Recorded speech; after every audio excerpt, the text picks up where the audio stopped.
प्यारे बच्चों, अंतिम कक्षा में हम लोगों ने देखा था पिछले वर्ष अर्थात 2025 का झारखंड एकेडमिक काउंसिल द्वारा आयोजित किए गए साइंस और कॉमर्स का इंग्लिश कोर विषय के प्रश्न पत्र कैसे आए थे। आज हम लोग विवेचना करेंगे कि पिछले वर्ष अर्थात 2025 में इंटरमीडिएट आर्ट्स संकाय के इंग्लिश कोर विषय का प्रश्न पत्र कैसा आया था। तो जैसा कि हम सभी देख पा रहे हैं, Jharkhand academic council English course विषय और यह स्ट्रीम इस बार आर्ट्स पर हम लोग विवेचना करेंगे कि पिछले वर्ष का क्वेश्चन किस तरह का आया था, क्या पैटर्न रहा है उसका। तो जैसा कि हम लोग पिछले कक्षा में देखे थे, साइंस और कॉमर्स का भी पार्ट 1 जो था ये 30 ऑब्जेक्टिव टाइप 30 वस्तुनिष्ठ प्रश्नों का इसमें संकाय था। तो 30 क्वेश्चंस के लिए प्रत्येक क्वेश्चन के लिए 1 अंक निर्धारित है। तो 30 प्रश्नों के लिए 30 अंक हो गए, जो कि रीडिंग, राइटिंग और लिटरेचर, ध्यान से समझेंगे, रीडिंग, राइटिंग और लिटरेचर तीनों पार्ट से कुल मिलाकर 30 वस्तुनिष्ठ प्रश्न आते हैं और इसके लिए 30 अंक निर्धारित हैं, अर्थात प्रत्येक प्रश्न के लिए 1 अंक। आइए अब पार्ट बी पर हम लोग थोड़ा डिस्कस करें। ये पार्ट बी में कुल मिलाकर एक अनसीन पैसेज आएगा, जिसमें एक पैसेज में कुल 6 प्रश्न आपको पूछे जाएंगे और प्रत्येक प्रश्न के लिए 2 अंक निर्धारित हैं, अर्थात कुल 6 प्रश्नों के लिए 12 अंक इसमें निर्धारित हैं।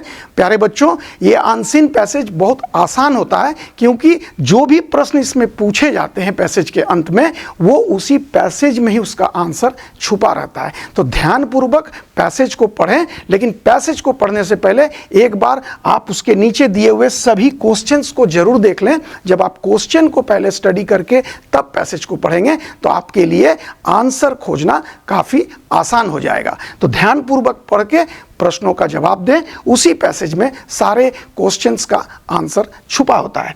आइए पार्ट बी का जो दूसरा पार्ट होता है, जो दूसरा सेक्शन कह सकते हैं हम लोग इसको सेक्शन बी, ये जनरली लिटरेचर से संबंधित होते हैं। जो आपके 2 किताब आपके लिए प्रिस्क्राइब्ड है क्लास 12 इंग्लिश कोर संकाय के लिए। तो उसमें सबसे पहले फ्लेमिंगो और दूसरी किताब जो सप्लीमेंट्री रीडर है वो है विस्टास का।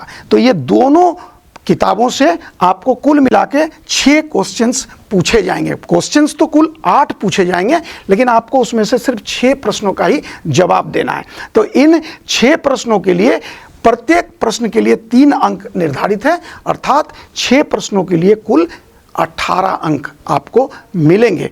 ध्यान रखेंगे, ये लिटरेचर वाला पार्ट होता है, जो सेक्शन बी, पार्ट बी का ही एक पार्ट है सेक्शन बी, उसमें पूछे जाते हैं।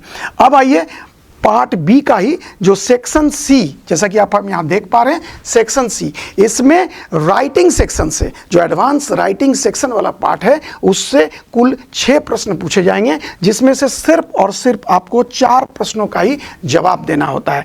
जैसा कि आप सभी जानते हैं कि इसमें मूल रूप से नोटिस राइटिंग, एडवर्टीजमेंट, इन्विटेशन और साथ ही साथ लॉन्ग कॉम्पोजिशन में आपसे पूछे जाते हैं article writing, report writing, speech writing, letter to the editor, letter to the principal. इस तरह के जो लॉन्ग आंसर टाइप क्वेश्चंस होते हैं वो इस खंड में निर्धारित होते हैं। तो कुल 6 प्रश्नों में से सिर्फ 4 प्रश्नों का इसमें आपको जवाब देना होता है।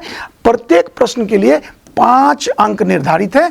इस प्रकार कुल 4 प्रश्नों के लिए 20 अंक आपको इसमें फुल निर्धारित हैं। इस प्रकार हम देख पा रहे हैं ऑब्जेक्टिव टाइप क्वेश्चंस के लिए 30 मार्क्स और रीडिंग, राइटिंग और लिटरेचर, ये पार्ट बी का प्रमुख पार्ट हिस्सा है। इसमें 12, 18 और 20 कुल मिला के आपके इसमें हो गए 30 और 20 50 अंक। तो 50 और 30 कुल मिला के 80 अंकों का प्रश्न पत्र पिछले वर्ष भी आया था।